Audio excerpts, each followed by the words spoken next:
26 of the House of Commons Standing Committee on International Trade. Today's meeting is webcast and is taking place in a hybrid format pursuant to the House Order of January 25th, 2021. Pursuant to Standing Order 81-4, the committee will proceed with the study of the 21-22 main estimates. As we have the Minister Ning with us, which is great, the committee will also resume its study of the investor-state dispute settlement pursuant to the motion adopted by the committee on October 23rd, 2020. Welcome, Minister Ning, and your officials back to see us again, as well as all of the officials from the Invest in Canada Hub. Minister Ing, the floor is yours. Please go ahead. Merci, Madame la Présidente, and good morning to everyone, the vice chairs and all the other members of the committee. It is a pleasure to be with you today and to assist the committee in its important work, and an honor to speak through you to Canadians once again. Merci de me donner l'occasion de faire d'une. Thank you for giving me the opportunity to do both. Throughout this past year, Canadians have stepped up and made sacrifices to help limit the spread of the COVID-19 virus and supporting their communities. In particular, business owners and workers have faced incredible hardship and uncertainty. They have persevered, showed historic resilience, and adapted at every new turn. We've been supporting Canadians and their businesses from day one of this crisis. Our government's COVID-19 economic response plan has helped protect millions of jobs across the country and supported businesses to pay their bills. Now, as we face renewed public health measures, many are being asked to sacrifice once again. And I want to reassure them that we are listening and that we continue to have their backs. This includes the emergency wage subsidy, emergency rent subsidy, and the lockdown support, all of which we announced in last week's budget that we are extending to September. Support also includes the Canada Emergency Business Account, otherwise known as CEBA, and most recently HASCAP, which has further helped some of Canada's hardest hit businesses. In Budget 2021, our plan is to finish the fight against COVID-19 with significant investments into small businesses that will bring Canada's economy roaring back. Ces mesures font une différence significative. These measures make a significant difference. Significant difference. CEBA, for instance, delivered through Export Development Canada, has delivered nearly $47 billion in emergency credit to nearly 867,000 Canadian businesses since last April, with more than 530,000 businesses receiving the $20,000 expansion. These emergency supports are one part of our government's larger effort to help businesses bridge to the other side of the pandemic. We're also working hard to create opportunities for businesses to expand at home and abroad. For example, in 2020, EDC facilitated over $102 billion in business by working with nearly 25,000 companies. As for Invest in Canada, in 2019 and 2020, they facilitated 18 investments resulting in over 2,000 jobs and capital expenditures of $1.25 billion. In addition to EDC and Invest in Canada, other members of what I call Canada's Trade Toolbox have been working hard throughout this pandemic to adapt and to create new opportunities for businesses to explore international markets. Take, for example, the Canadian Commercial Corporation, who in 2019-2020 generated $1.25 billion worth of contracts with foreign buyers for our Canadian exporters. Also, take the Trade Commissioner Service, which has pivoted to offer virtual tools and services to Canadian businesses and also provided more than $33 million in support through the CanExport program to help our businesses looking to diversify into other export markets. And it goes beyond these direct supports. Our government has been working to protect Canadian businesses as they bring their products and services to the global stage. For example, I've been working closely with the international community to seek investor-state dispute settlement protections for Canadian companies abroad, while also maintaining our ability to regulate in the public interest here at home. Our government has been doing this work well before the pandemic, amidst this pandemic, and we will continue to do so after the pandemic because we know that supporting Canada's businesses is the smartest thing we can do for our workers and for our economy. As we announced in Budget 2021, we're taking even more decisive and responsible action to get Canadian businesses ready for the long-term growth by investing in innovation, sustainability, and inclusivity, to get even more of our main streets and the 99% of small and medium-sized businesses that make up all of our businesses to start up here at home, to scale up, and to access the international markets. Whether it's new supports for digital adoption or to rehire workers, we will ensure that businesses of all sizes and led by all peoples can bring their Made in Canada solutions to the world. I'll end by saying this. In response to the COVID-19, many have turned inward and looked to pursue protectionism, but we can't let the pandemic stop Canada from trading. That's why I've been working closely with my international partners from the G7, the G20, the WTO, APEC, and have led the Ottawa Group on WTO reform with our most recent meeting in March to ensure that our supply chains remain open, our businesses continue their work, and that crucial goods and services continue to flow. We are shaping the modern future of the multilateral rules-based trading system, one that is increasingly digital and contributes to an inclusive future where everyone can benefit. It's this kind of active work and meaningful international cooperation that is going to see us recover from COVID-19 and to build back better together. Thank you very much for your time. Merci beaucoup. And I am looking forward to taking your questions. Thank you, Madam Chair. Thank you very much, Minister Ng.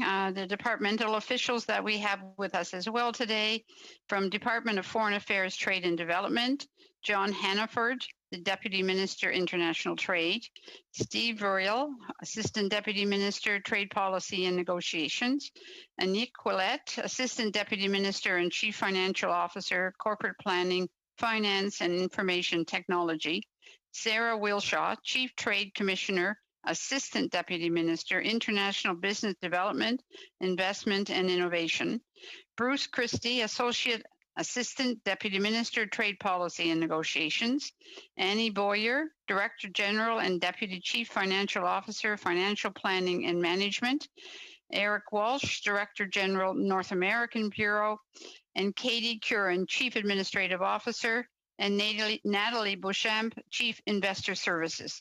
Thank you all very much for making the time to be here with the committee today. We very much appreciate it. All right, on to the committee. We will open up with Ms. Gray, please, for 6 minutes. Great, thank you, Madam Chair, and thank you, Minister, for being here today.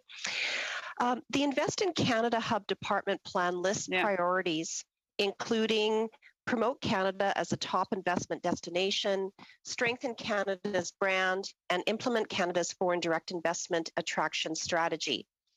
There is the Global Foreign Direct Investment Country Attractiveness Index. Minister, do you know where Canada is on this global index?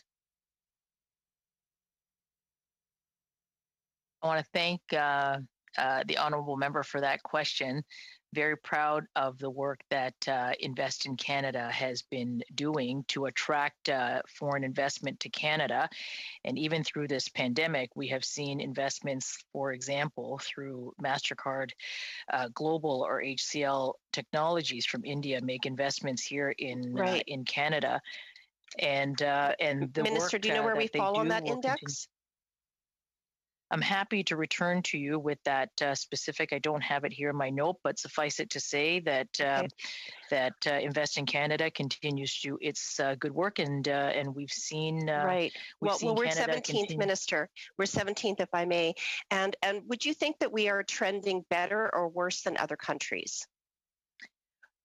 Well, Canada remains a top investment destination among the G20, and our economy is expected to grow Minister, by 5% if I may, I mean, Minister, this is part of the department's plan. So, in fact, we're 17th, and we're the only country in the top 25 from 2014 who have dropped more rankings than any other country.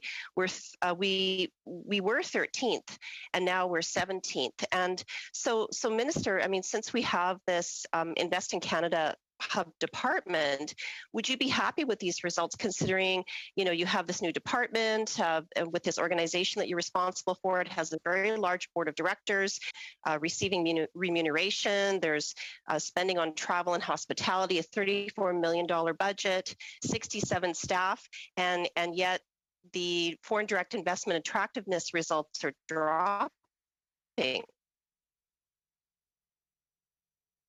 I want to thank the honourable member for this really important question.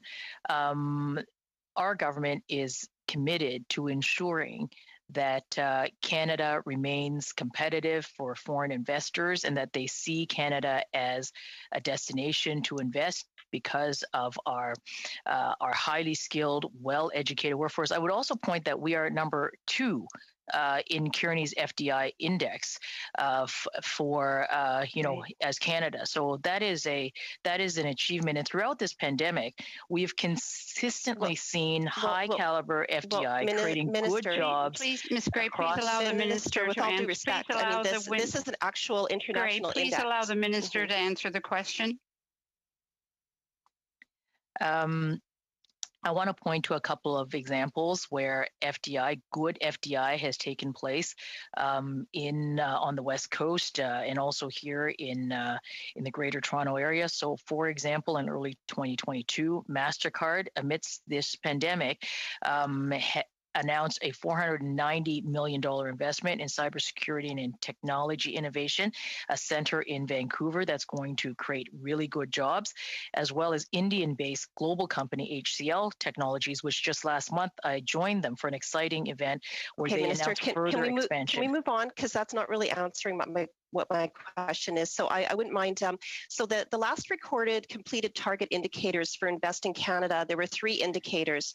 The first is data partnership and pan-Canadian collaboration, and it says status not available. Investor Services says target to be determined and then target met, and then marketing says indicator to be determined and then target met. So Minister, my question is, how can you have indicators or targets that are to be determined and then grade them as target met? Thank you for that question. This is right on the government website. I guess maybe you're unfamiliar with that. Please allow the minister to answer the question, Ms. Gray. That were measured, as I mentioned. Well, I'm very pleased to report to members of this committee the really good work that Invest in Canada has been doing as part of the trade toolkit, working together with EDC, with BDC, the Trade Commissioner Services, continually and throughout this pandemic to attract the foreign investment into Canada. I've shared a couple of successes, happy to do more. And as I mentioned earlier, Canada is number 2 on the Kearney Foreign Direct Investment Confidence Index. With all due respect, and that wasn't this my continues question, to bode well. Well, there are 6 other indicators, and so there's a total of 9, but 6 other indicators. So, what are the status of those, and can you perhaps table the status of those other 6 indicators to this committee, because they're not listed anywhere that we can see on the government's website at this point.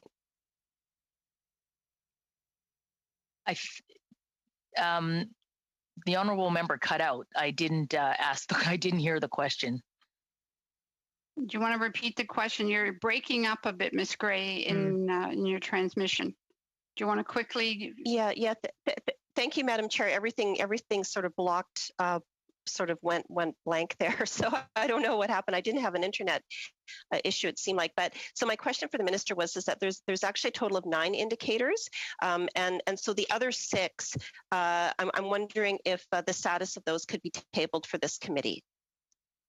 I'm always happy to be transparent to the committee, and we'll have my officials provide that. Thank you very much. On to Mr. Sarai, please, for 6 minutes. Thank you, Madam Chair. Thank you, Minister. Always good to have you here. Can you please give us an overview of how Canada is maintaining a rules-based international trade and investment opportunity and the role that ISDS plays in balancing foreign investor protection with the ability to regulate public interest? Thank you very much for that question. ISDS, as the honourable member rightly points out, does offer protection for Canadian companies operating abroad, where Canada has secured those provisions in those free trade agreements. It certainly allows our Canadian investors to confidently access those international markets, while at the same time we carefully balance foreign investor protections to our to a country's right to regulate in the public interest, and this balance is what we seek to do. Canada is a trading country, and we are very proud that Canada is the only G7 country with a free trade agreement with every other G7 country, ensuring that there are provisions in place to enable Canadian exporters and companies to grow in that international market is really important. And having that careful balance of ISDS provisions for companies to invest confidently, while at the same time ensuring that a country continues to remain the right to regulate in the public interest is what we aim to do. Thank you, Minister.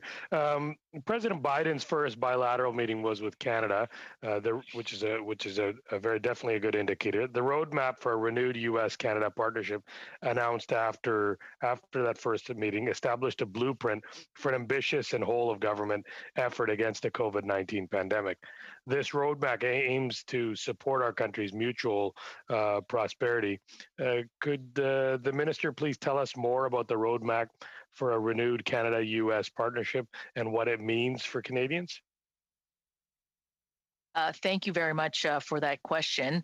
I think what it means for Canadian workers and Canadian businesses, given how integrated our supply chains are and how important a trading partner the U.S. is, the Canadian-U.S. roadmap is really important. It sets the path forward for how our two countries will collaborate. And to answer your question, it is to create more jobs and more prosperity for Canadian businesses and our workers.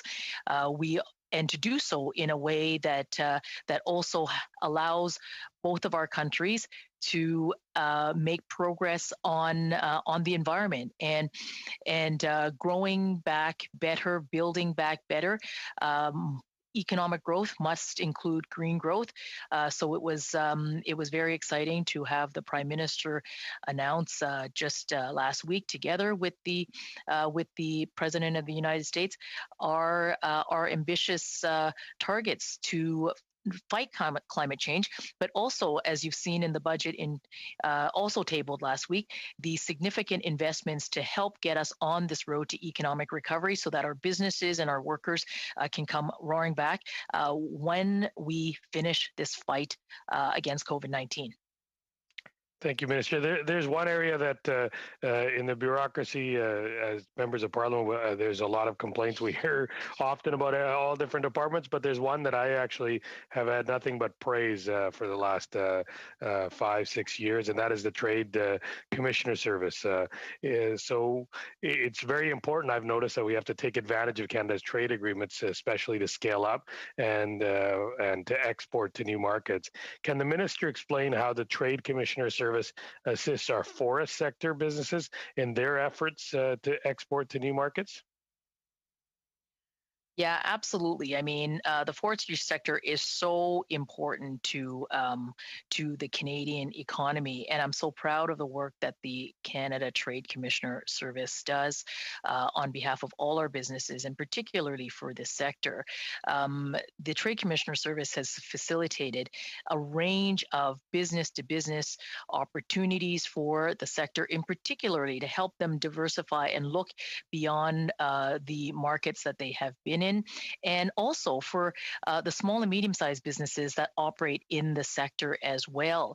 So facilitating those market opportunities, enabling those very companies that are looking to explore additional markets and helping them with CanExport funding so that they can indeed take advantage of some of the opportunities by attending trade shows. And frankly, I mean, during this pandemic, to do so virtually is something that our Trade Commissioner Service continues to do. They are, I always call them Canada's best business development and sales team all around the world.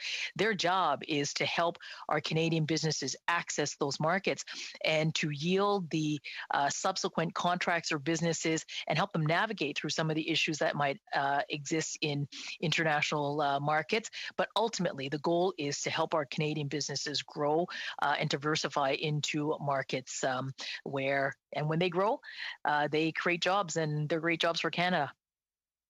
Okay. Thank you very much, Minister, Mr. Sarai. On to Monsieur Savard Tremblay for 6 minutes, please. Merci, Madame la Présidente. Thank you, Madam Chair. Hello, Madam Minister. Thank you very much for appearing here today.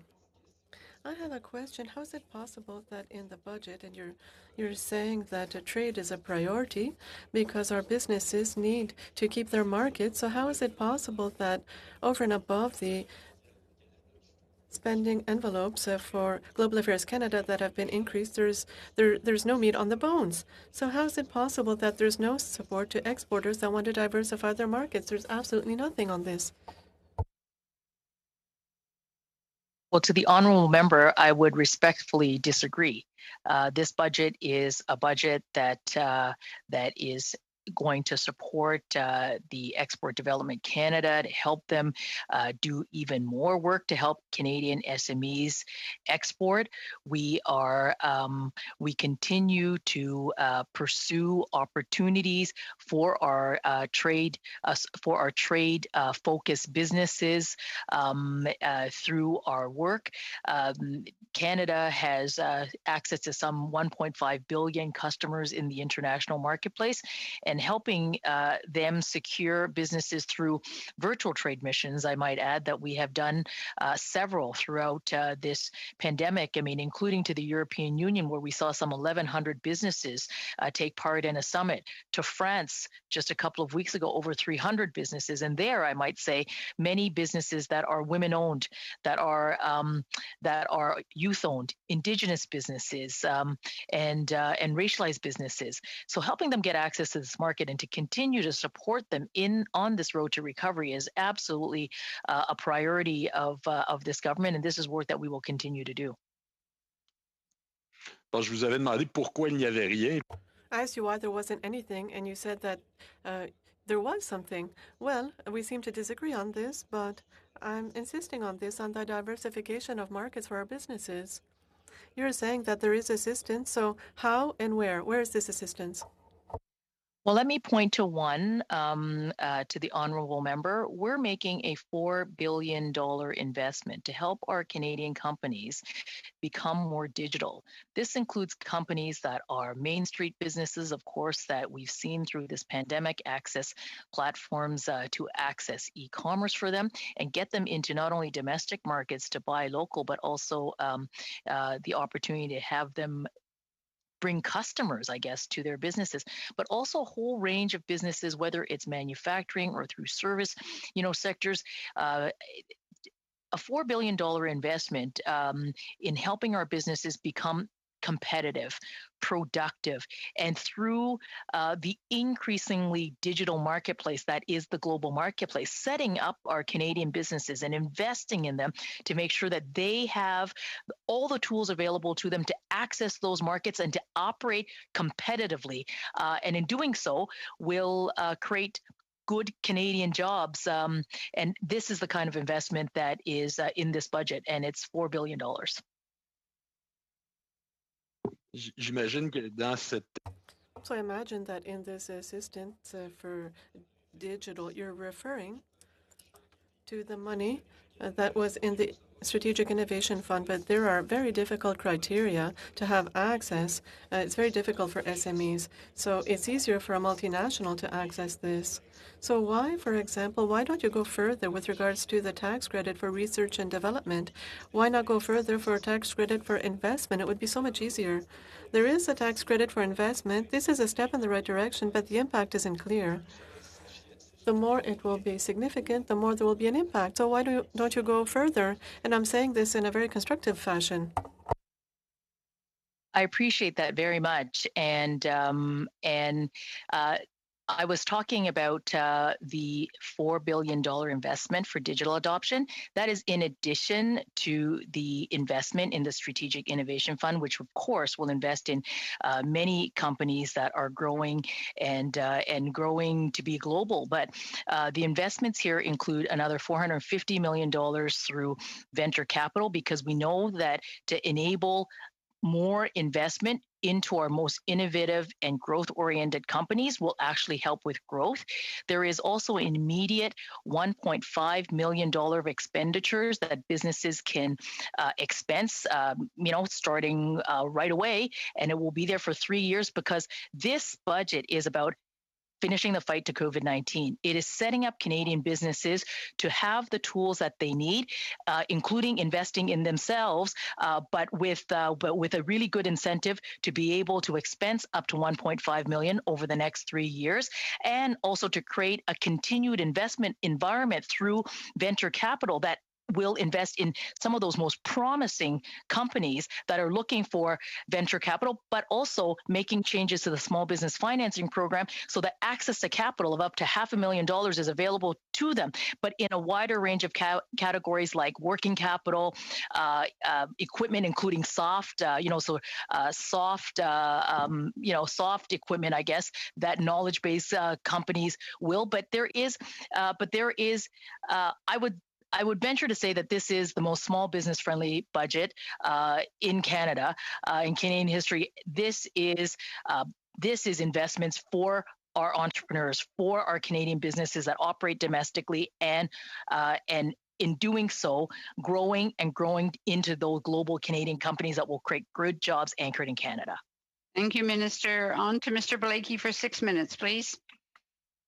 Thank you very much, Madam Chair, and thank you, Madam Minister, for being here today. One of the things that struck me about the departmental plan for 2021-2022 was the real kind of business as usual approach within the plan, in that the emphasis continues to be pretty much uniquely on trade liberalization and a kind of laissez-faire approach to globalized trade in a time when, at this committee, I mean, we've heard, and I don't think it's some sort of retrograde protectionism to talk about regional supply chains, whether that's understood as North American or whether it's understood as some kind of region composed of some of our longest standing Western allies for essential things, whether it's vaccines or personal protective equipment or other types of things that we've come to know in the course of this pandemic are, first of all, really crucial either to public health or to our economy, and things that we know that, unfortunately, in times of crisis, our trading partners, aren't necessarily going to continue offering that free flow of goods as they, put the emphasis on their own population. And so that basic fact of the pandemic, which can be responded to in a number of ways, doesn't really get addressed in the departmental plan, which I found kind of shocking, frankly. And so I'm wondering, in your opinion, I mean, what are some of the lessons that you've learned for Canada's trade policy in the pandemic? Because reading your departmental plan, it seems like there are no lessons. There's just, let's just keep doing what we were doing before the pandemic. We might offer some targeted financial support here and there to try and help people get through. But ultimately, where we're going is the same uncoordinated emphasis on trade liberalization that obtained before the pandemic. So, if I'm mistaken in that, this is your opportunity to kind of correct the record. I'd be interested to know how the government sees Canada's trade agenda in the next 5 to 10 years changing as a result of the pandemic, because the departmental plan sounds like, with the exception of the references to targeted supports for COVID, which tend to be spending, this is a departmental plan that really could have been published in years preceding the pandemic. Thank you for that important question. Let me answer it this way.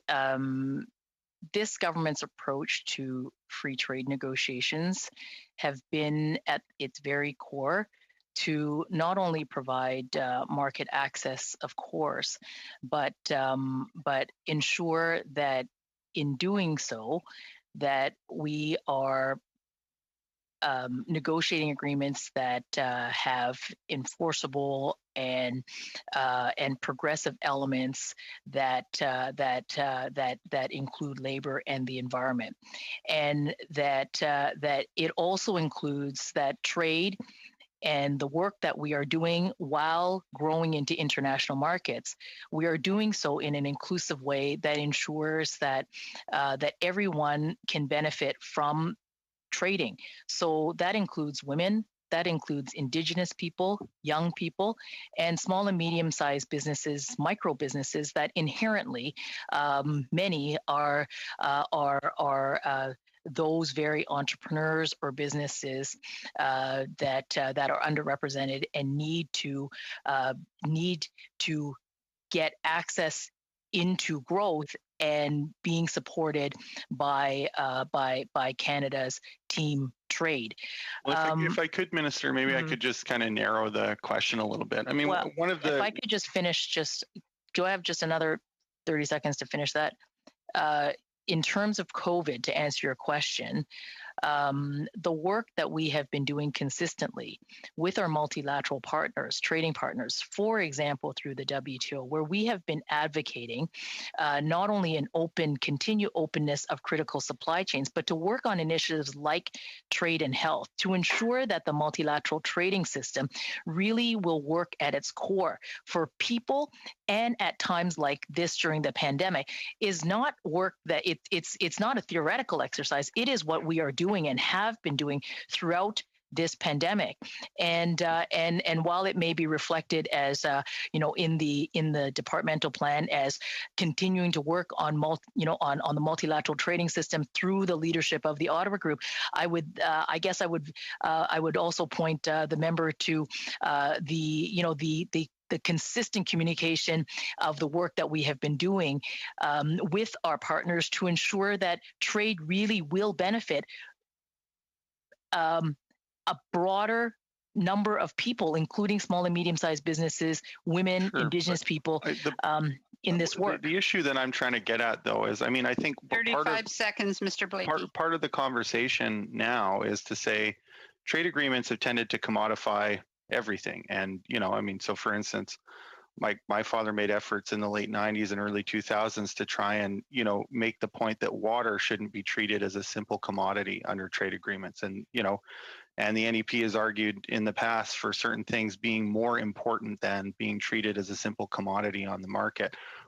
The language of the departmental plan doesn't, in the time of a pandemic where we've seen that certain kinds of things are more important than just a commodity on the market, doesn't make any attempt to try and differentiate or single out those products and talk about a different kind of trade strategy for those particular kinds of goods, when we have a lot of experts and a lot of trading partners who are talking in those ways. So it's a very strong ideological position for Canada to adopt, to say we're not going to entertain those kinds of talks. We're just going to continue on as we had before the pandemic. And that's the issue that I'm trying to get at. Is there a list of particular kinds of goods or services that the government now thinks maybe shouldn't just be treated under general free trade agreements, but that we need more particular kinds of agreements or understandings sorry, or Mr. strategies Blakey. for. You're way over your time. Well, I did try and cut in earlier, know but I you was did. being polite in the way that the chair often recommends we be.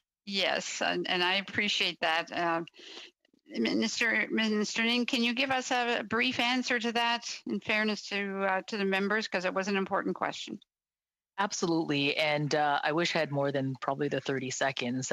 And the answer is that the approach that has been taken well before the pandemic, and certainly during the pandemic, has continued to cause us to make sure that we are trading in a way that is inclusive. We are focused on supply chains that must be that continues to be open, particularly in areas like food and critical medical, supplies, working with our international partners to ensure that as we are building back, we are deliberately being focused on tackling the environment, tackling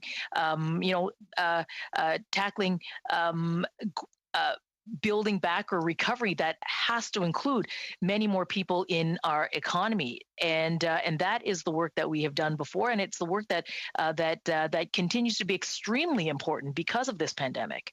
Thank you, Minister. On to Ms. Gray for 5 minutes, please. Thank you, Madam Chair.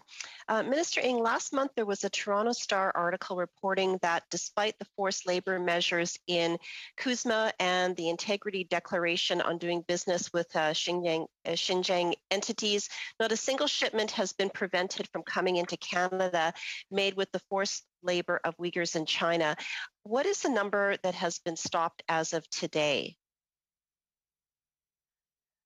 I want to thank the honourable member and reassure her that we're always going to advocate and stand up for human rights around the world, and certainly expect that companies who are operating around the world and do not unknowingly have supply chains in forced labor into their supply chains. We've taken a comprehensive approach in coordination with our international partners. So how many have been stopped was my question. I want to reassure the member that we will continue to ensure and work with Canadian companies to ensure that there is no forced labor involved in their supply chain. So if you're unsure, then I guess we have to assume it's none. The article also quotes that it appears that government officials don't seem to have the resources to be able to stop these products. Is it an issue of resourcing? I want to assure the member that in this recent budget, we have ensured that our department and the work that we have committed and mandated to do for Canadians are indeed resourced. Okay, Minister Ng, you may be aware that last month I had a motion at this committee to review these measures to make sure that they're working properly and to see if there's gaps. And your Liberal colleagues disappointingly voted it down. Now with this new information, would you be supportive of a study at this committee? I think decisions around what this committee studies really rests with the committee. Okay, well, a motion discussing an important issue in trade at the Trade Committee discussing measures brought in by you, the Trade Minister, would seem reasonable, wouldn't it, Minister? I respect the work that committees do, and the work that you and the chair and all the members in this committee do, and in that respect, I am fully confident that the committee will make its determination about your studies.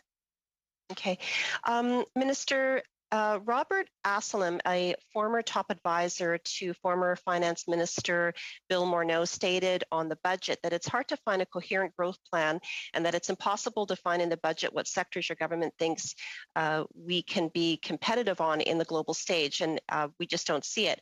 One such sector is agriculture and agri-food, who are still facing severe barriers to exporting their goods. What is in the budget of 2021 to address and review non-tariff barriers in our existing agreements?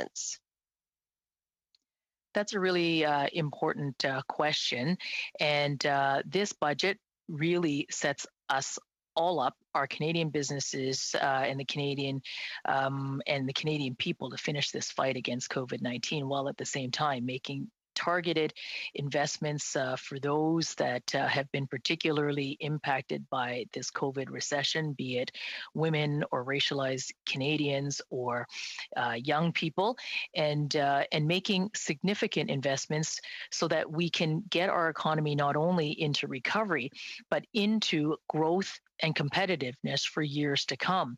I might say that this is not 2009.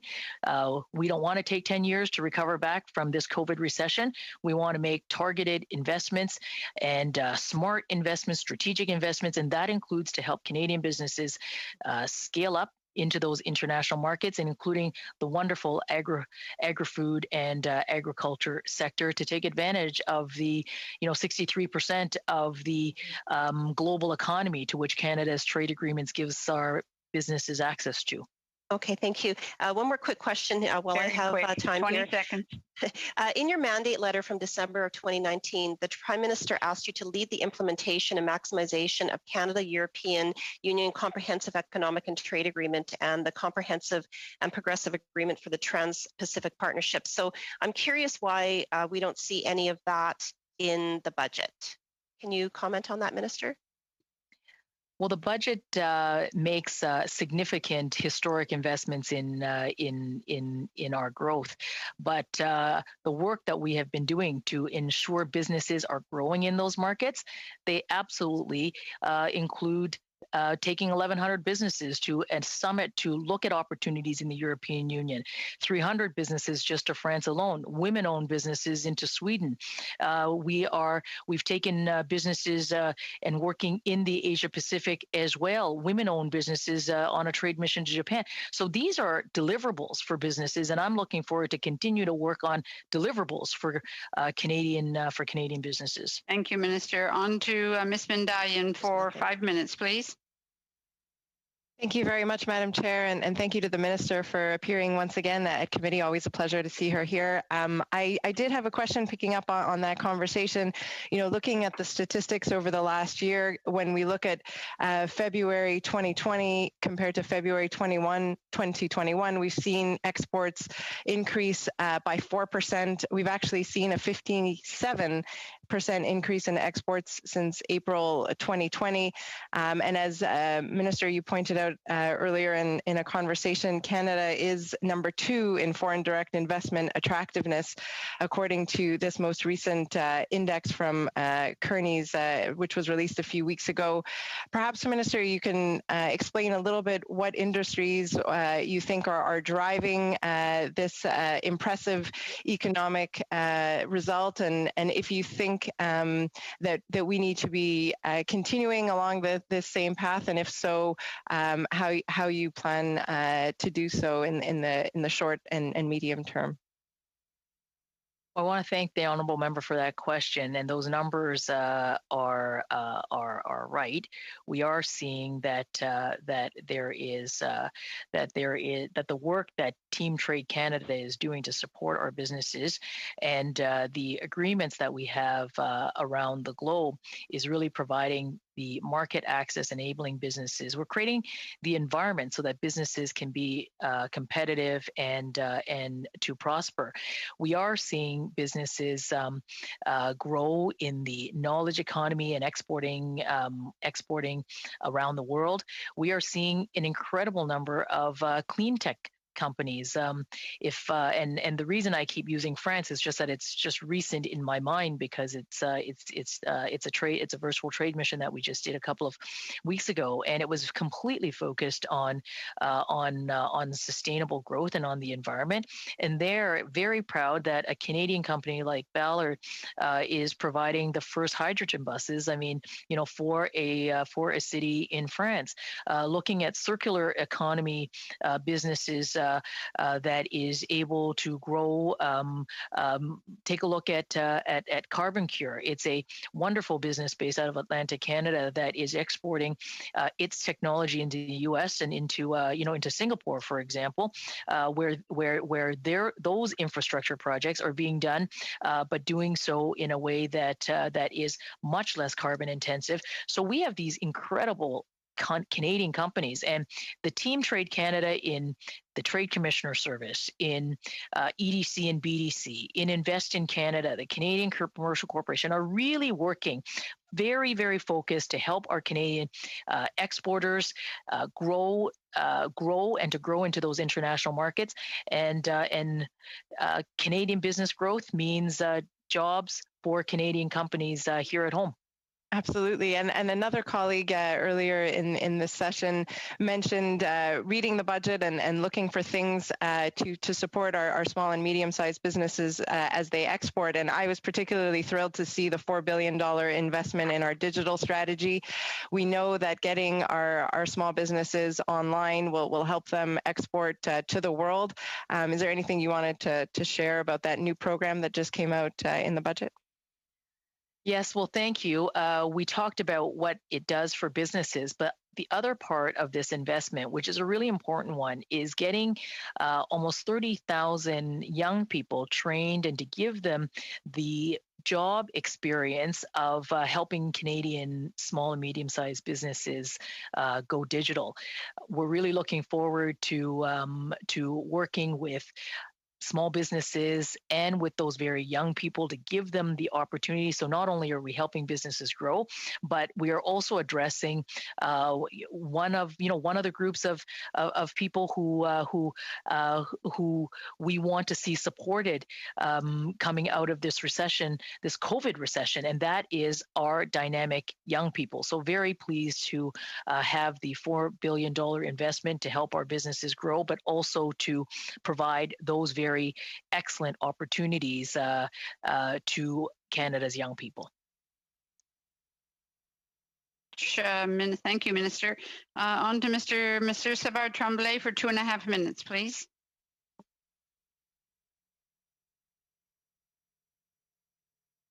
Excusez-moi, je paie. Sorry. I was trying to find the button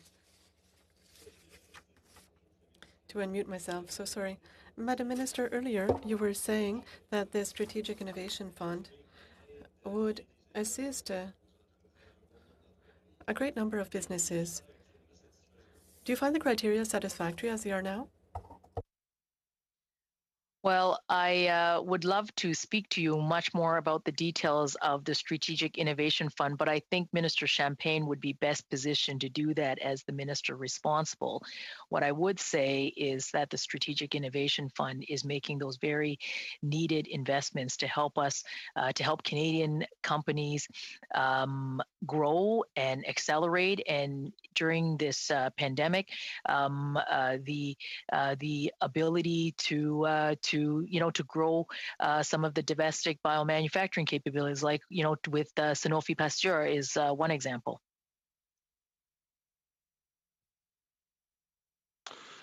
Oui, je comprends tout à fait, mais je repose. I understand, but I'm asking my question again. When we look at this fund, it has benefited especially multinationals and not small and medium-sized businesses. So do you think the criteria are satisfactory, or would you think of, would you envisage the possibility of changing them? I think it's important for our investments to and that's what Budget 2021 does, that investments are there for small and medium-sized businesses, but they're there for a whole range of businesses. As the international trade minister, when we have Canadian companies succeed and supported, no matter what size, it creates jobs and it is good for the Canadian economy. So a range of investments, and maybe the one point I would point you to is the $450 million investment for venture capital that is that goes into those great businesses, and we also want to make sure that a portion of this, I think about 50 million, will be there for underrepresented investors and businesses as well, to make sure that this growth will truly include all people in Canadian business. Thank you, Minister. On to Mr. Blakey, 2.5 minutes, please. Thank you. Madam Minister, in your remarks earlier, you mentioned your interest in developing a more progressive trade agenda. Export Development Canada obviously is an important tool in the Canadian trade policy toolbox. There was a legislative review tabled just before the last election in July of 2019. I'm not alone in looking for kind of evidence of what the government intends to do in response to that legislative review, particularly in regard of to calls for more transparency in the way that EDC operates. And I'm wondering if you could inform us as to any plans that your department has in order to take action on some of the findings in the EDC legislative review. Thank you for that. EDC has certainly been very instrumental in helping small businesses through COVID, particularly the work that has been done in providing that very necessary liquidity through CEBA, some $46 million and over 850,000 businesses. We've been working with EDC to be sure that they are also setting climate targets. And now I'm very proud to say that they are the largest clean tech financier in Canada, with over 4.5 billion businesses, facilitating over 4.5 billion businesses in 2020.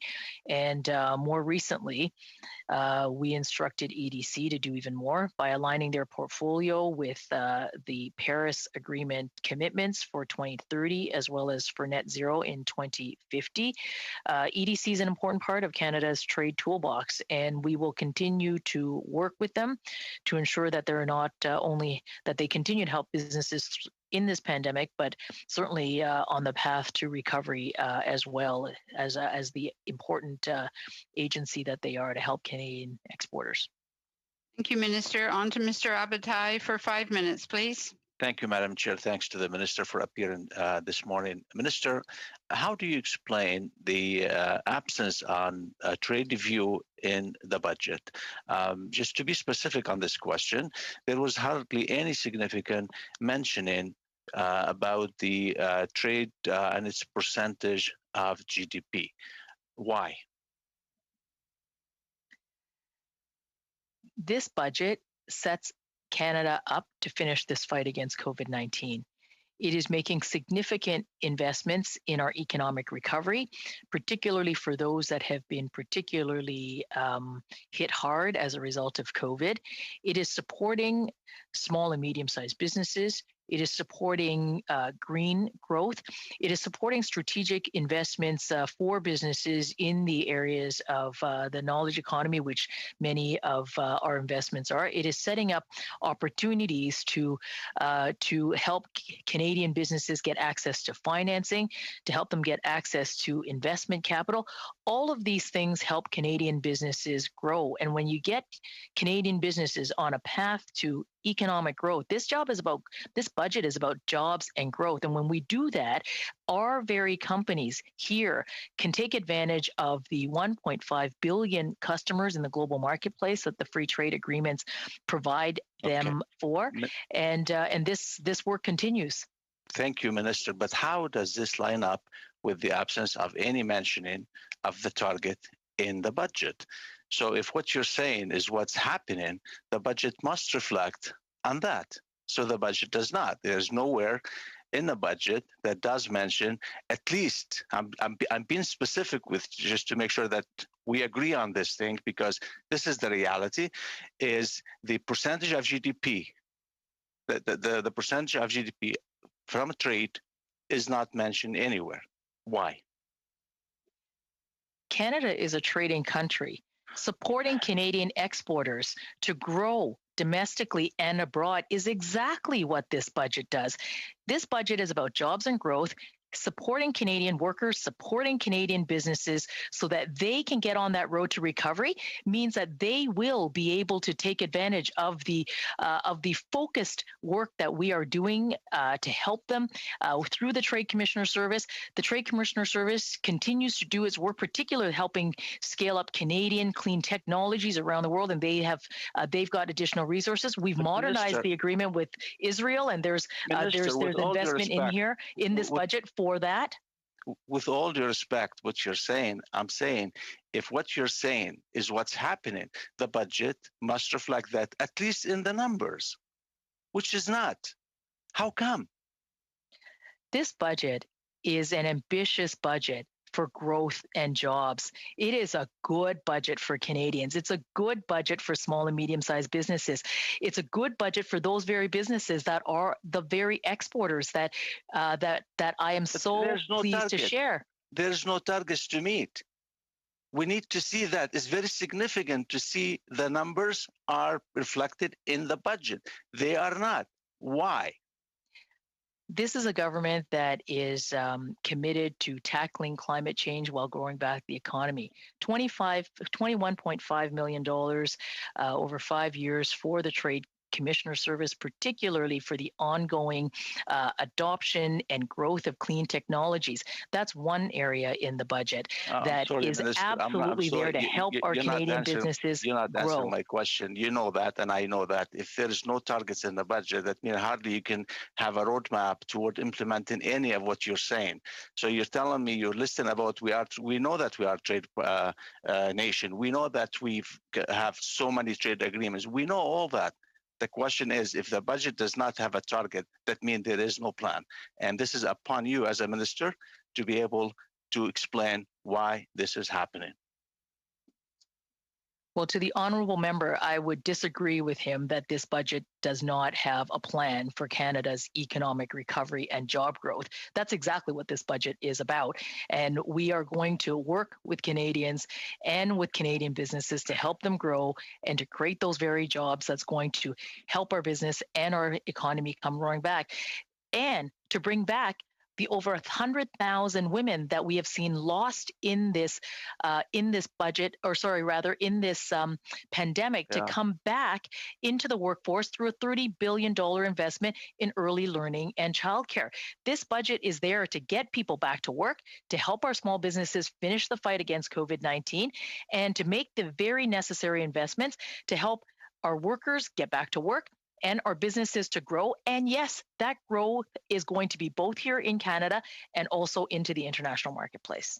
Thank you very much, Minister. Thank you very much. We all knew that you were here for the first hour. We thank you very much for the information. Certainly, members, if they have additional questions, I'm sure they can send those questions off to you, and I'm sure you would be pleased to answer them and provide them with additional information. All right, so thank you, Minister. We'll allow you to leave. Your departmental officials will remain. Now on to 5 minutes for Mr. Raya, please. Thank you, Madam Chair. Minister, I know you're leaving or you just left, that's fine, but I just want to recognize the kind of investments the Government of Canada has done to support businesses through this pandemic. It has already started paying off, from Canada Emergency Business Account and so many other measures we supported Canadian businesses. Now the Bank of Canada has revised its forecast, GDP growth forecast for the year to 6.5%. That is up from 4% it had forecasted in January. And as we know that trade accounts for bulk of our GDP. The last numbers I have is from Macro Trends. In 2019, trade accounted for about 65% of the GDP. So there you go. The Bank of Canada is forecasting an increased GDP growth of 6.5% against 4% it has projected in January. Now, coming to the other aspects, the minister did mention about the Canadian Commercial Corporation. In my view, that corporation has got much more potential to help Canadian businesses, especially SMEs.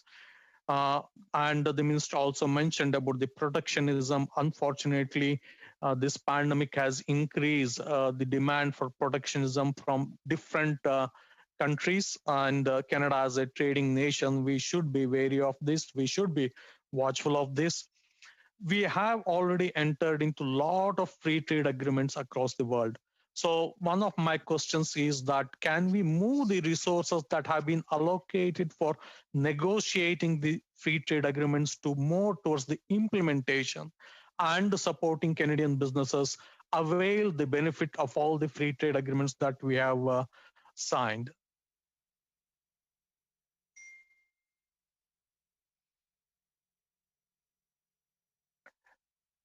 Okay, if nobody Mr. wants Verrill, to. Mr. Verrill, did you want to answer that question or recommend someone else?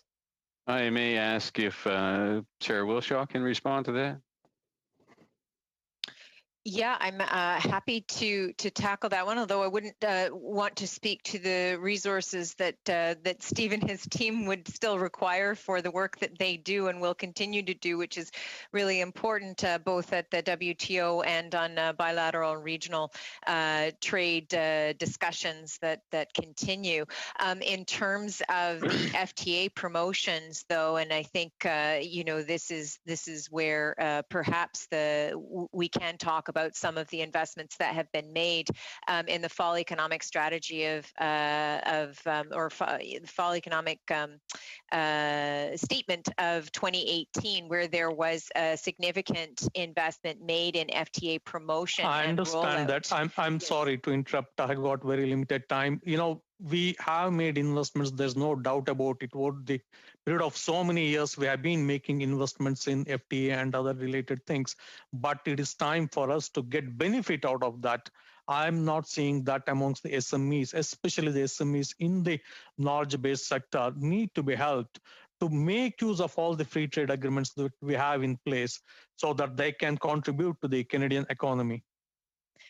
I understand. Yes, thanks. Thank you, and Madam Chair, if I may respond, my team has been doing a tremendous amount of training for folks across the board to help people understand how to take advantage of the FTAs. We have new tools, digital tools available to businesses to look at and find easily the tariffs and also find opportunities in new markets as a result of the FTAs that are out there.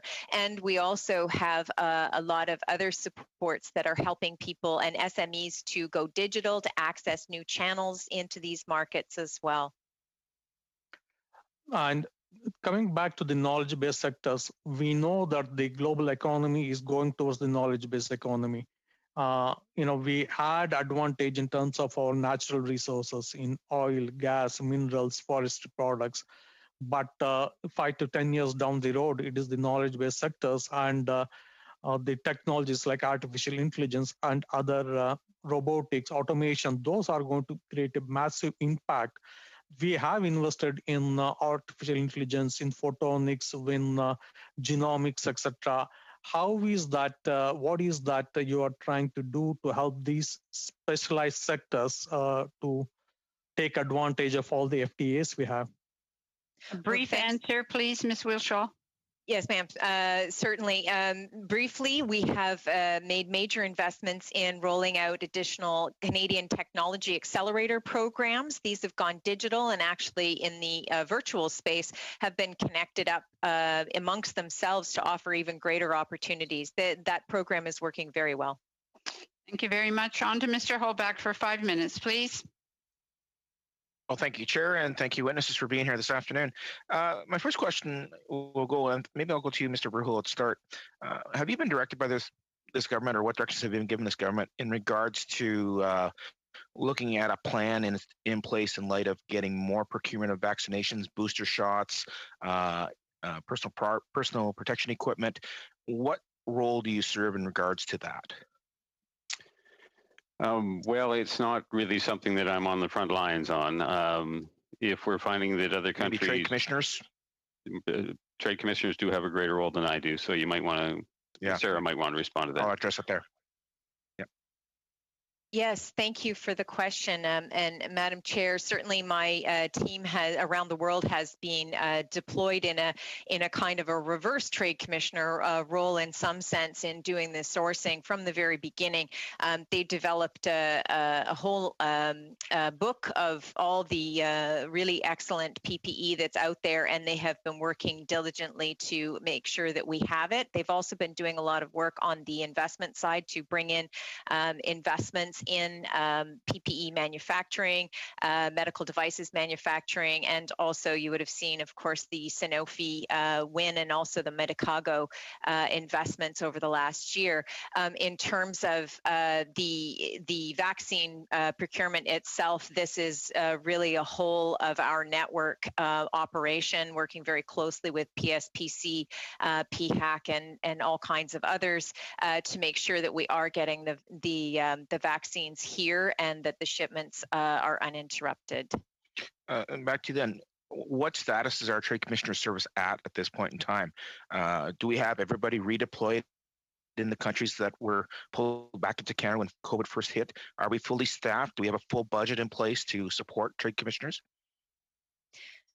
Madam Chair, the vast majority of our network is back in place. I think there were a few places where some of the restrictions remained. I believe India is one of those places as well, but most of the folks are back. But I would like to also add that, in fact, the Trade Commissioner Service never skipped a beat, even when in the early days when they were being evacuated, the team was actually serving clients and providing advice, even from the airport lounges as they were trying to get back to Canada.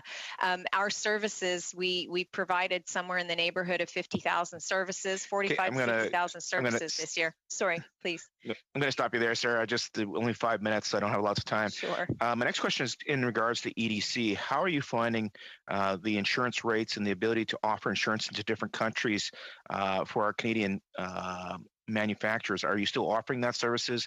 How expensive has that risk this year compared to other years? And can you give us an oversight on how that's functioning? You're talking about, is the member talking EDC. about risk insurance? Yes, risk insurance in particular. I've heard rates in certain countries have gone through the roof. So, Madam Chair, EDC, as I understand it, has not offered political risk insurance for some time. But if you're talking about the sort of letters of credit and the other Currency kinds risk. of supports that. Yeah. Yes. So they offer that on a commercial basis. And as you know, they are an arm's length organization. So they make those determinations for themselves as to what the rates will be. I understand that, but I'm kind of curious. There must be some understanding of rates if they're actually becoming very expensive, how they're functioning, because again, part of the process for Canadian government is to be assisting our manufacturers in exporting, and that is to provide us services. And I've seen situations in history where the Americans, for example, went and subsidized those types of rates or went in and offered special finance programs. So are we doing anything like that? Madam Chair, I do know that EDC's services to SMEs have increased significantly over the last little while, but I can get back to the member with some more information about their rates if that is of interest. I'd appreciate that. And then we heard on 30 Friday seconds, Mr. Hoback. Oh, thank you, Chair. We heard on Friday, one of our witnesses talked about this being the new norm, what the situation we have now could be going on for the next 5 years. Have been instructed by this government to put in place plans if that is the scenario, if we should see this type of situation where we have a fourth wave, fifth wave, a variant wave, how we react, how we're going to function. What does that look like? And have you been instructed to provide some insight in how we should operate and conduct ourselves? Madam Chair, if that is directed at me in terms of how the Trade Commissioner Service operates, I think that the answer is we are increasingly going digital in our service offering, and we have actually seen some really interesting opportunities come out of that. But have you done the preparation? Sarah, have you done the preparation for a possibility of this going on for 5 years? And I'll even direct it to Mr. Hoback, I'm sorry, but your time is over. Maybe in the maybe some of the witnesses could somehow answer your question through another one of your questioners. On to Mr. Dhaliwal, please, for 5 minutes. Thank you, Madam Chair, and I want to thank the presenters, even though Minister is gone. But I mean, she has appeared many times on this committee. My question to the department is on mandate of Invest in Canada. I mean, we have this department. I would like to know from the department to what extent would the funding amount requested in 2021-22 estimates be sufficient to allow Invest in Canada to fulfill its mandate? Thank you for that question. I believe I'll be able to respond. So Invest in Canada has really key objectives in order to achieve its mandate. Those are to promote Canada as a premier investment destination. It's also to work on facilitating and accelerating investment decisions into Canada by offering client support and helping to accelerate their decisions. And the third key objective of our mandate is really to provide that partner coordination to allow multiple levels of government to work together to facilitate that investment. So that's ideally our funding goes into those three areas. I would like to know if we have to compare, you know, what Canada is investing or allocating in compared to the amounts the other developed countries are putting money into their agencies. I would like to know in comparison if you have that. I don't have the comparison in front of me, but I know as a new organization starting up, our funding gradually increased until we are today at our sort of steady state at 34 million. And so we believe this is sufficient to achieve our mandate as it's set out for us right now with our allocated resources of 67 employees.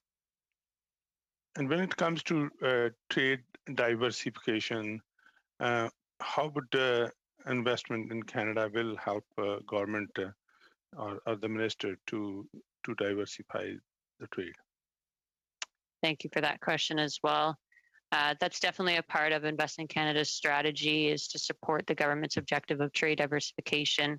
And that's done through the multiple different investors that we work with from different countries into different sectors all across Canada.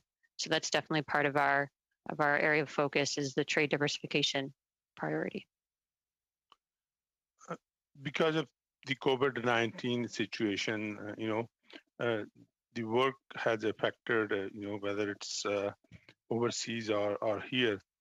Could you tell me if there's there are any negative effects that you noticed, or how are you gonna mitigate those and work in future?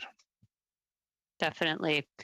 We, as many organizations around the country, had to do some pivoting last year. And I believe the Trade Commissioner Service said this well. They developed virtual tools, as did we. So we saw that in-person live events were no longer happening, and we pivoted to participate in virtual events, as well as develop our own tools for virtual site visits, using drone footage and using other digital tools to assist investors that weren't able to come to Canada to see different sites and to tour across Canada.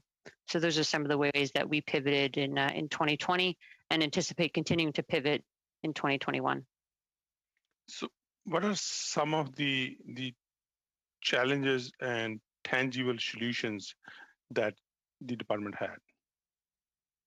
The department itself? Yes. So one of our main objectives was to bring the whole of government under one umbrella when we show up to events. That was part of our creation and part of what we are supposed to deliver on. So showing up to events as under the Canada umbrella as Team Canada was a bit of a challenge in a virtual world where events were either being canceled or switching to the virtual platform. So that was definitely a challenge for us as a Department of Corporation to adjust to that. But I believe it's been successful over the past year to deliver on those virtual events under that Team Canada umbrella. What are some of the... Hey, Mr. Dhaliwal, I'm sorry, your time is up. On to Mr. Savard-Tremblay for 2.5 minutes, please. Oui, merci. Étant donné que nous... Thank you. Given that we're also looking at investor state dispute settlement mechanisms, I would like to ask, well, I'm going to ask a broader question, and then the official who's the best place to answer could answer. In an article published in 2016 by the C.D. Howe Institute, they mentioned that it would be time for Canada to proceed to an in-depth review of its approach with regards to ISDS. Within this committee and at Parliament, we've done a study. We've not quite completed it, but I think that we only have one meeting left. I would like to know if, on your side, you have looked at the different effects and consequences of this mechanism.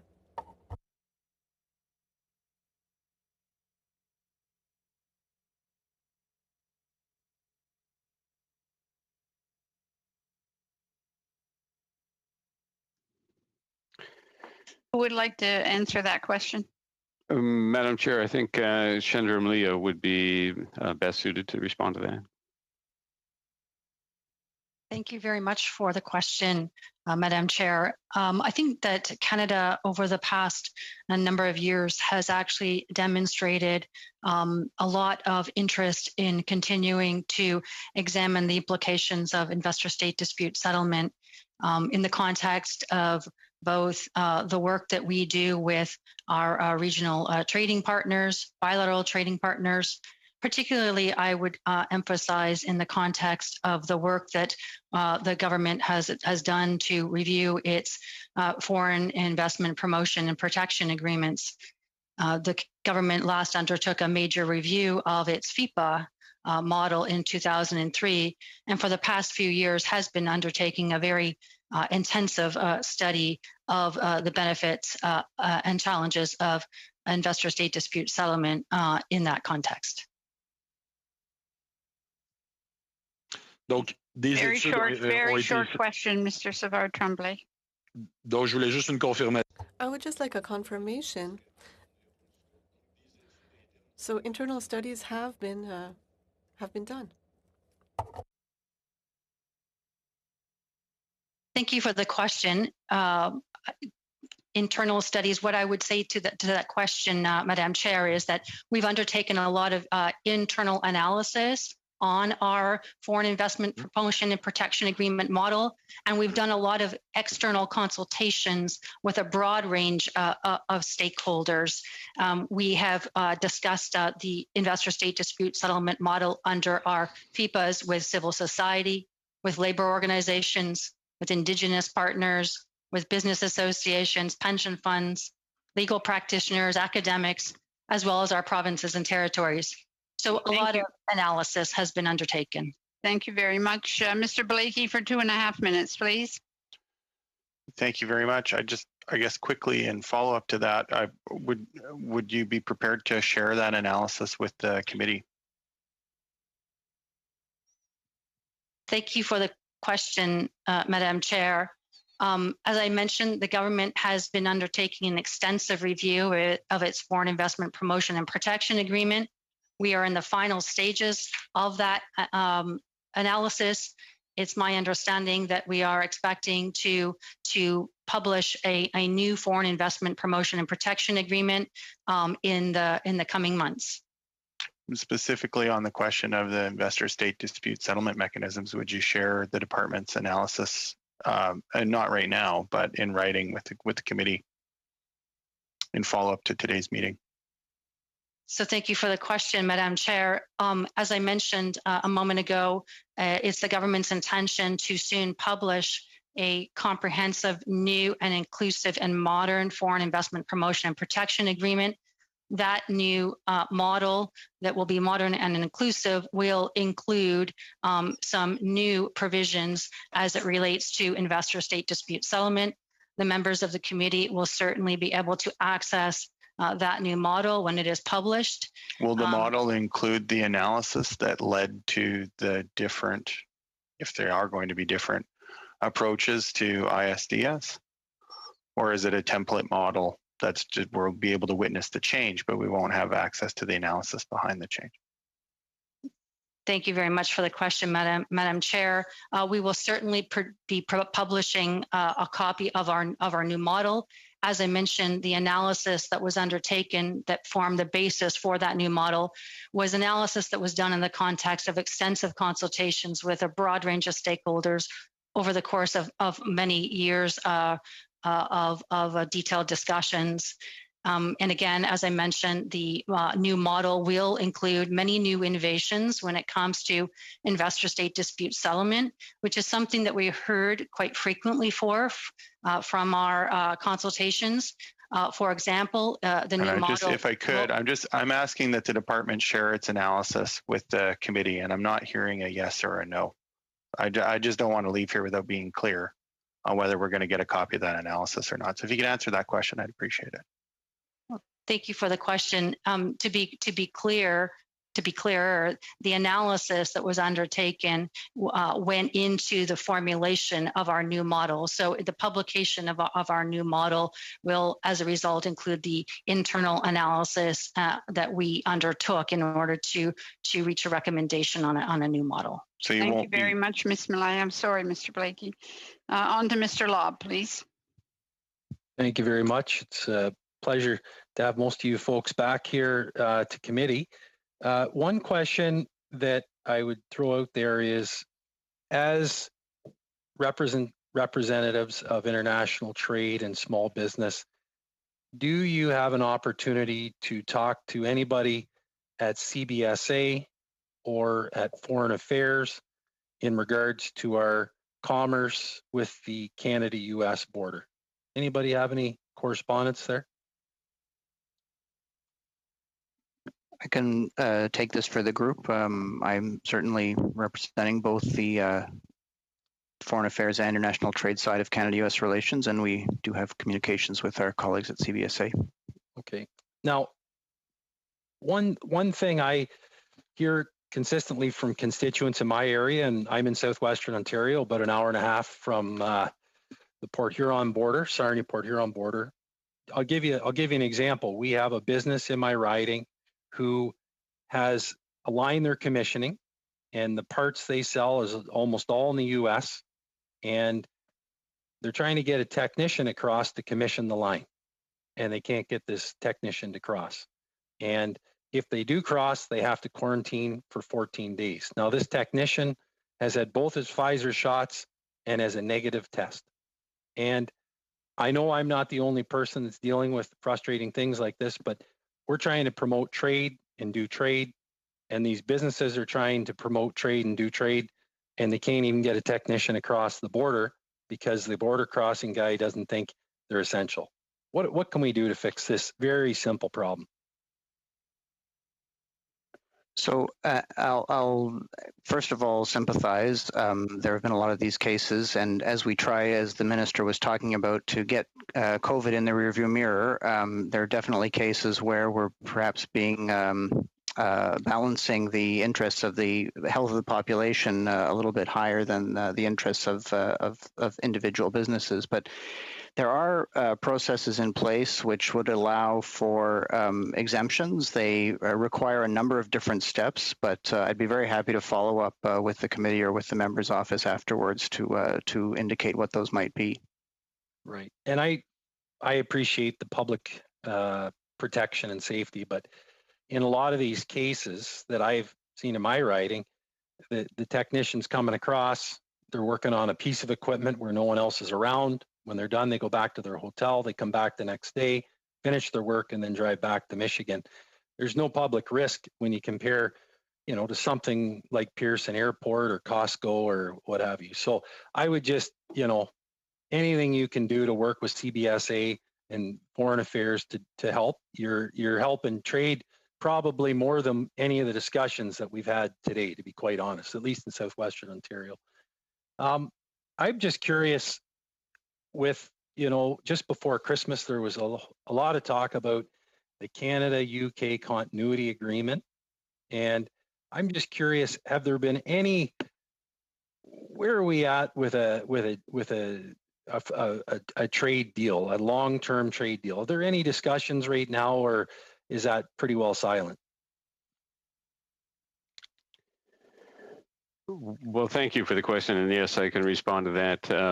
As you know, the transitional agreement came into effect on April 1st. Since then, we have been conducting consultations with stakeholders to get a clear sense of what the various stakeholders would like to see in a new agreement. That consultation is nearing an endpoint. We'll then start to develop our strategy, get guidance from Cabinet, and we would be looking to initiate negotiations later on in the year. Okay. Back to the U.S. I mean, in my opinion, just someone observing what's going on, I don't know that the U.S. has been our best friend, like they should be, for many years and many presidents. Is Canada, is the Buy America provisions, any of these kind of tough policies on Canada, is there a working group that discusses these ongoing with the United States, or what kind of a system is set up to address these long-standing issues we have with the United States? Is there a committee or something you can give us an update on? We are having ongoing conversations with the U.S. at this point at various different levels, specifically on the Buy America issues in particular. I'm talking to my counterparts in the U.S. At the political level, there are conversations going on. So the refreshing part of the new administration in the U.S. is that they are very open to this kind of dialogue. And that's what we're working on. We're spending, as I think you've heard, a particular amount of time on talking about supply chains and of trying to avoid interruptions to supply chains that will be costly on both sides of the border, including with the U.S. So that's there's a lot of work going on there right now. Thank you very much. I'm sorry, Mr. Love, your time is up. Mr. Sheehan for 5 minutes, please. Thank you very much for your presentation today. It's very informative and answering these questions on the mains. Some of the questions that I have, recently Sault Ste. Marie, the riding that I represent, was declared a foreign trade zone, and in which there's an ability for the riding that I represent to coordinate and to talk about a lot of things that would help businesses in the supply chain or things of that nature, exporting the United States. So my question to perhaps Steve, how is it that, and there's a couple of them now in Ontario, I think Niagara's got one, and Windsor, and it's sort of a broad kind of a question on, like, how are you guys going to be, coordinating the information, to even places that don't have foreign trade zones, that the economic development corporations, about the virtual trade missions, the government initiative to create CORE, and all these other initiatives that we're talking about today. What's the communication plan on just getting that out to folks? Well, I'm afraid that's not really my area. So I will look to Sarah, maybe in the first instance. Sarah, are you able to respond to that? Yes, happy to, Madam Chair, if you'll allow me. The virtual trade missions and actually a lot of the activities that the Trade Commissioner Service are involved in, including the work that we do on responsible business conduct, are communicated out through a number of different channels. We have regional offices all across the country, as a matter of fact, and they are engaged with their local partners, with the provinces and municipalities and the territories they're located with, and with a lot of the chambers, and that is one channel through which we communicate what we're doing. I'm in touch with my assistant deputy minister counterparts in the provinces and territories as well, and the deputy minister and the minister have been engaged with their counterparts. And I would also add that we have a Canada Export magazine that goes out to, I'm probably going to get the number wrong, but somewhere in the neighborhood of 30 to 40,000 subscribers on a regular basis, and we use that as another channel to make sure that information flows. And we have a lot of digital content on the Trade Commissioner Service website that is constantly updated. Well, thank you. And, things that come to mind too as well in this virtual world is, PDAC, the Prospector Developer Association of Canada, just had their conference, and it was virtual, and people from all over the world were connecting here in Canada. Could you, and I know that's separate from what you guys are doing, but the minister talked about a virtual trade mission, I believe, to Japan. Could you comment on that? What the successes? Who was there? She only touched on it a very brief second. So if you could just expand, Sarah, on who was involved and what took place there, it's very interesting. Yes, Madam Chair, happy to elaborate a little bit on this.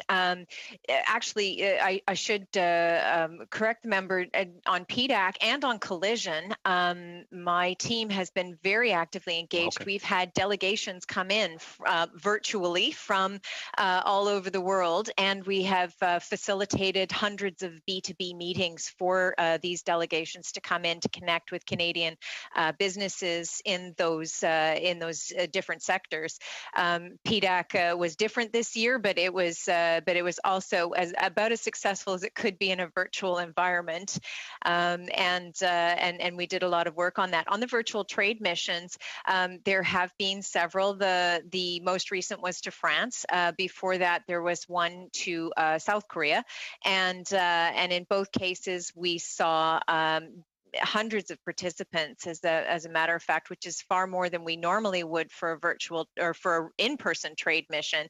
And we've facilitated dozens of business-to-business meetings as well. And we're starting to see some success stories coming out, and we will continue to track those over time.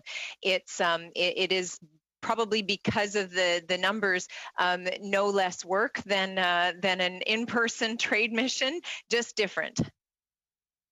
Thank you very much, Mr. Sheehan. On to Mr. Appetite for 5 minutes, please. Thank you, Madam Chair, and thanks for the department for appearing before us this morning. The question to Mr. Verhaal. In light of the protectionism by America and others, I mean, it's a trend of trade now across the world. Would you be able to share with the committee what is the directions that you're getting from the government and from the minister, and please be specific on how we are moving forward to counter and to be able to maintain our trade volumes and our trade position in the world? Well, thank you for the question. I think that I could best characterize it as a bit of a full court press. We have our embassy in Washington very active on this issue, and we have the various levels from officials to ministers engaged in this as well. But one of the things we've been doing is talking a lot to both Canadian companies and to U.S. companies and business organizations on both sides to talk to them about how can we best demonstrate to the U.S. that if they impose restrictions against Canadian exports, that will not only damage Canadian interests, it will damage U.S. interests, because if they disrupt the supply chain that's currently operating now, we have an integrated market. That is going to be costly on both sides. We're also explaining how we provide products and services that are environmentally friendly that could help advance U.S. interest on the environment, which is another key objective they have. And so we're drilling down into as much of that detail as we can, and we're presenting that case to the U.S. In an effort to convince them that okay, that is on a diplomatic side, which is a normal thing to do. I mean, if you think about it, that's the normal thing to do. On the other side, how are we getting ourselves ready internally in order to be able to be ready to, if we have difficulties with one market, to move to other markets, and that is going to require a strategy. Call it a roadmap. So you are the department, you are delivering. What is the government telling you to do? What is the government, how much directions, what kind of directions you're getting from the government? Do you see a plan that is going to help us to overcome this, not only next year and for decades to come? How do you see that's going to happen? Well, it operates on a number of different paths. Obviously, the U.S. as our main market where we export most of our goods, that's a priority. So issues like Buy America are something we're spending a lot of time on and have a very comprehensive strategy to address that. But at the same time, we are looking at diversifying our exports. We're looking at the European market. We're looking at Asian markets. We're looking at all the markets where we have free trade agreements. And we're trying to take fuller advantage of those and expand our exports to those markets as well. And then just thirdly, we're working a lot with Canadian business to ensure that they are equipped to be able to access those markets and be able to compete effectively in those markets. So it's really a multi-tiered kind of strategy that we are pursuing. Do you see a specific, can you give a specific example, for example, which industry that we might lead with that we believe is going to give us that replacement of business losses or of market losses? I'm curious about that because I think we have to start somewhere. We have to be able to say, okay, we can take a step back and then we're going to have to think or rethink how we're going to achieve those markets again and gain more markets. Is there any specific example you can give us? I think will be very important for the study today. Well, we're trying to avoid targeting a very small number of specific sectors. Certainly, we are taking full recognition of the important sectors in the economy and putting a lot of emphasis on those sides. But we also want to put a lot of emphasis on small and medium-sized businesses and ensuring they're equipped either to get into the U.S. market or to diversify their interest into other markets. It cannot be single focus. Do you believe that the manufacturing sector in Canada is ready to tackle our new markets? And to which extent? Well, I think there's work to be done on that. I think that there is a comfort with the domestic market. There is a comfort with the U.S. market. We have more work to do in Europe. We have more work to do in Asia to ensure that companies are both prepared and ready to take that extra step of trying to test out those kinds of markets. Thank you very much. On to Ms. Bendayan for 5 minutes, please.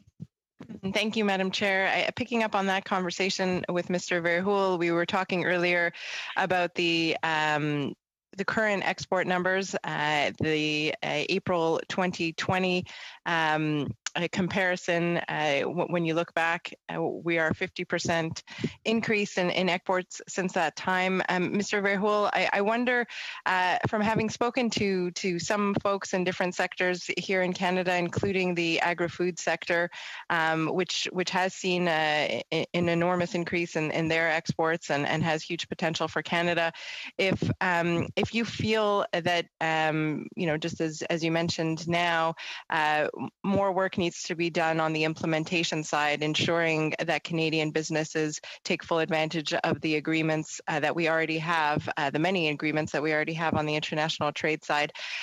Do you feel that it would be important to assign a specific team in the department in order to facilitate the implementation and the successful use of our trade agreements?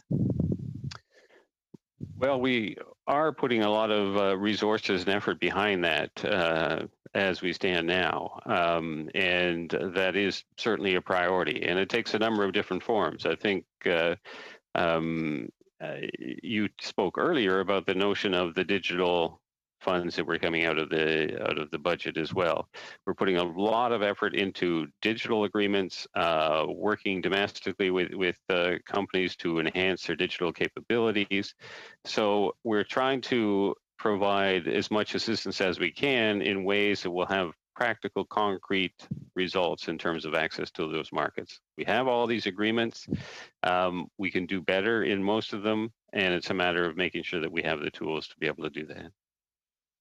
Thank you. And turning to the conversation on ISDS, as you know, our committee was engaged in a study on this, and we wanted to hear from you following some of the testimony.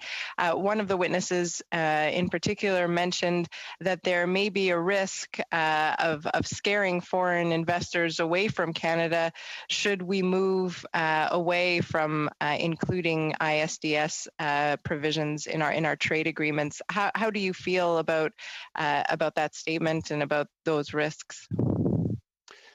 I don't really see that as much of a risk. I think that what happened with us with respect to the U.S. in the CUSMA negotiations was because of a particular relationship we have with the U.S. On that issue.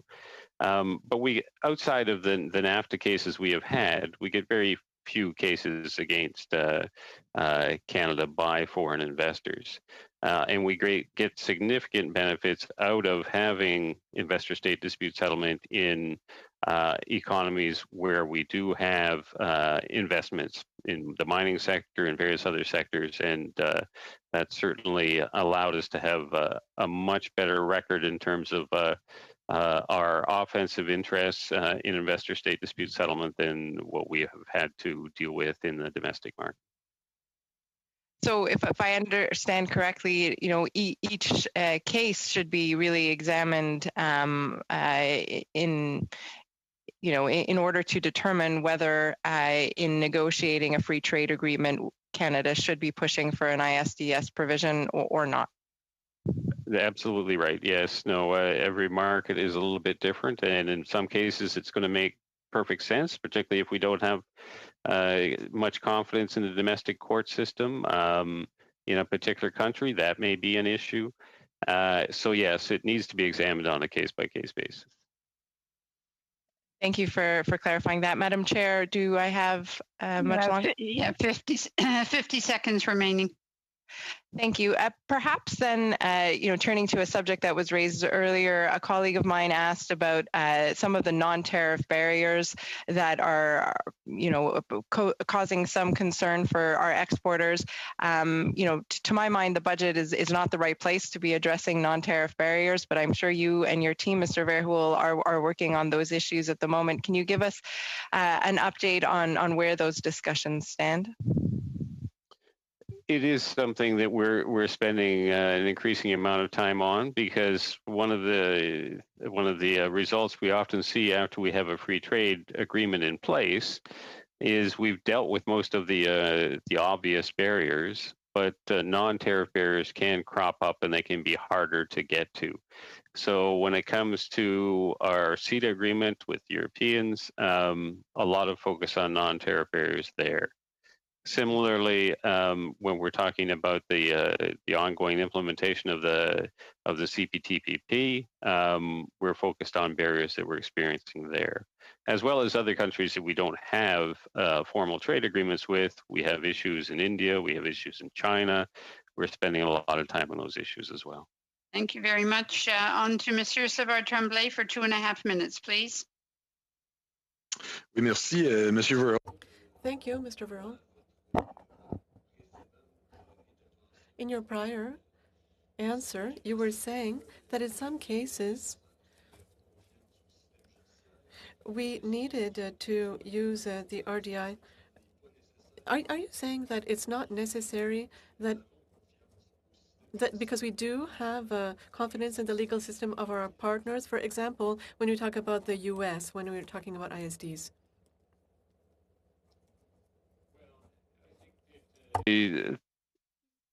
Sorry, I think there are a couple of issues that are related to that. I think that the circumstances of us ending up with a result where we don't have an investor-state dispute settlement with the U.S. Under the new agreement comes out of the kind of history we've had under NAFTA, which we didn't think was a particularly good path to follow going forward. It doesn't mean we may not have investment or investors may not have concerns in the U.S. It's quite possible they will. Similarly, U.S. investors may have continuing concerns in Canada. But I think there was a unique circumstance there. But I think that certainly going back to discussions we've had in the past, ideally we do like to have investor state dispute settlement so that we don't just have it in markets where we have concerns about domestic courts, where we have concerns about the ability to enforce investor rights, but also look at a model that could apply more broadly, which is what we tried to do in the CETA negotiations.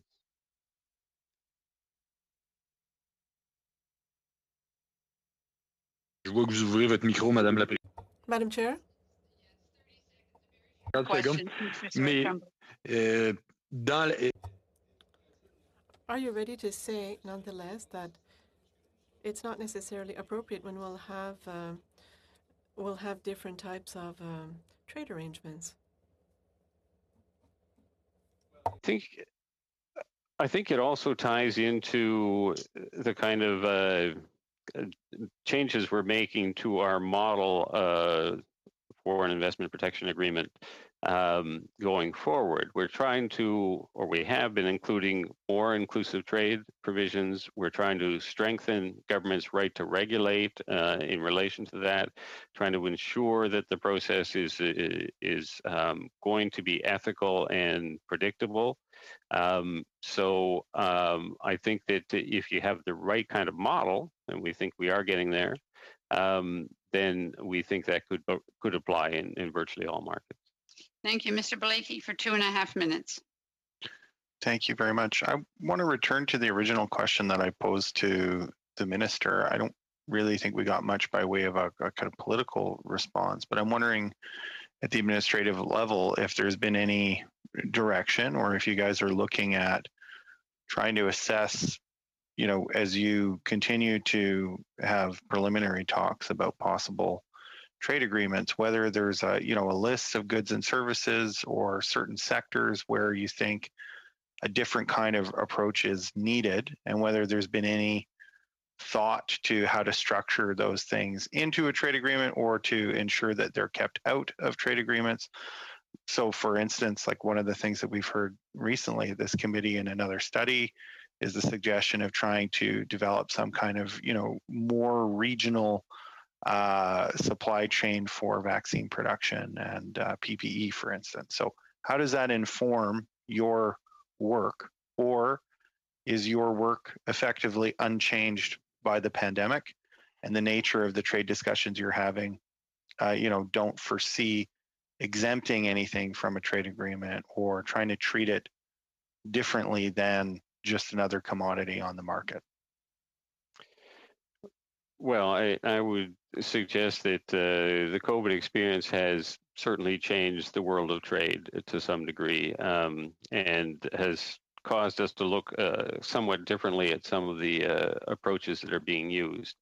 I wouldn't say that that's across the board, because existing free trade agreements and any of our free trade agreements going forward do contain inherent flexibilities to protect human life and health, that provide us with scope to do what we may need to do in a lot of these areas. So are you satisfied that those flexibilities have been adequate to the pandemic, and there's no need to rethink any core aspects of the Canadian trade agenda? I wouldn't say there's no need to rethink elements of it. I think a lot of it is still, you know, paths that we want to pursue, but I think we're going to be looking at what kind of adjustments, what kind of changes should be made to position ourselves to respond as well as we can to situations like this. And that will be a common view. Is there any preliminary? Thank you very much. I'm sorry, Mr. Blakey, your time is up. On to Ms. Gray for 5 minutes, please. Great. Thank you, Madam Chair, and thank you to all of the government officials for being here today. I have a couple of questions about the Invest in Canada Hub Department. The disclosure of large contracts alone for 2020-2021 add up to $4.2 million in advertising, including over $850,000 on advertising services to Google LLC. And so my question for Ms. Curran is, can you table with the committee the total amount of the Invest in Canada Hub spending on advertising for the 2020-2021 fiscal year, including a breakdown of advertising dollars spent in each country? Thank you for that question. That's definitely something we can put forward to you. As you know, part of our mandate is to promote Canada as a premier investment destination. So marketing and advertising is a key fundamental part of what we do and where a portion of our budget goes to. Great, thank you very much. And Ms. Curran, what are the specific metrics for measuring success to see if this taxpayer spent marketing on advertising is producing results for investment in Canada? Our formal metrics are as part of our departmental results framework, which is included in our departmental plan. So one of them is to brand Canada as that premier investment destination. And we want to see an increase on the confidence index that investors have of Canada as an investment destination year over year.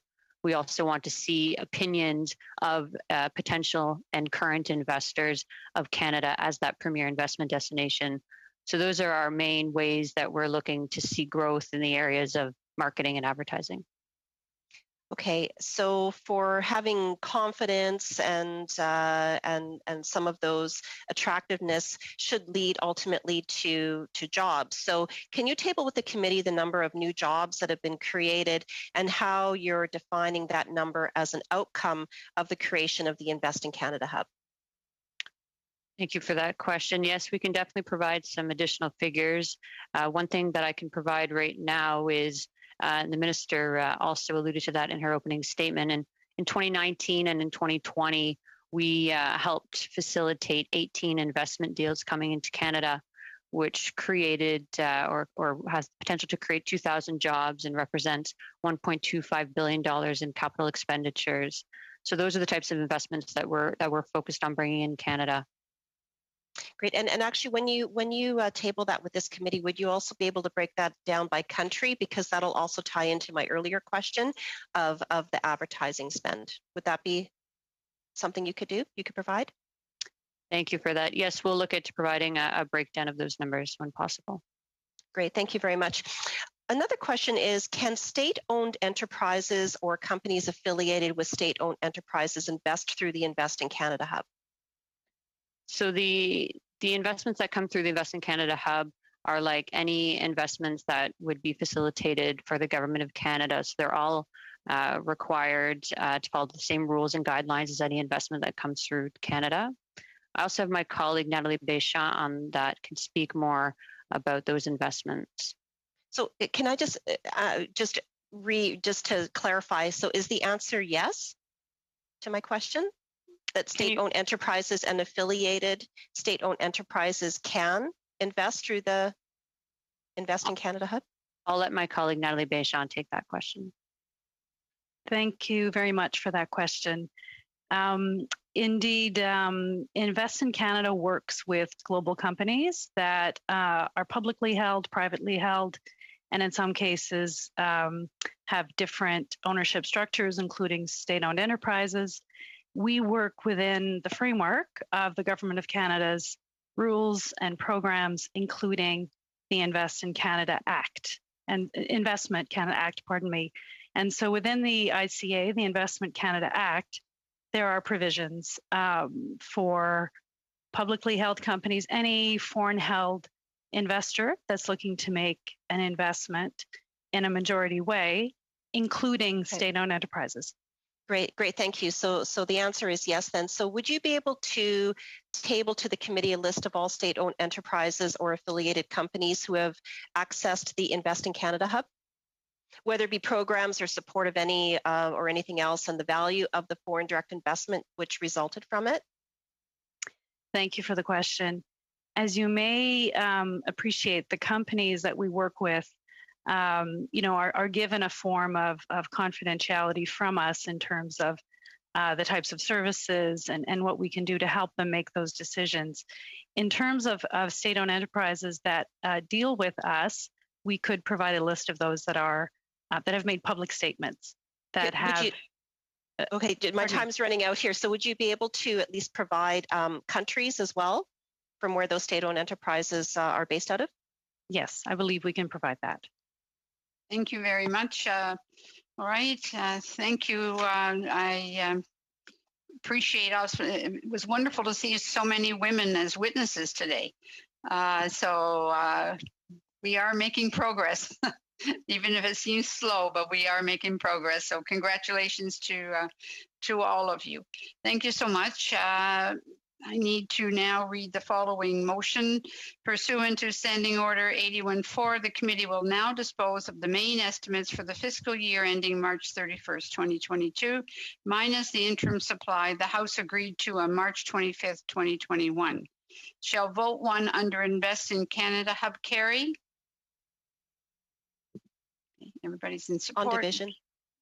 On division. On division. Shall one report the vote under Invest in Canada Hub to the House? Shall I report it to the House? Yes. Thank you all. Thank you all very much. I think it was an informative meeting. We appreciated having all of our great witnesses and the minister. So thank you very much. I move adjournment of our meeting.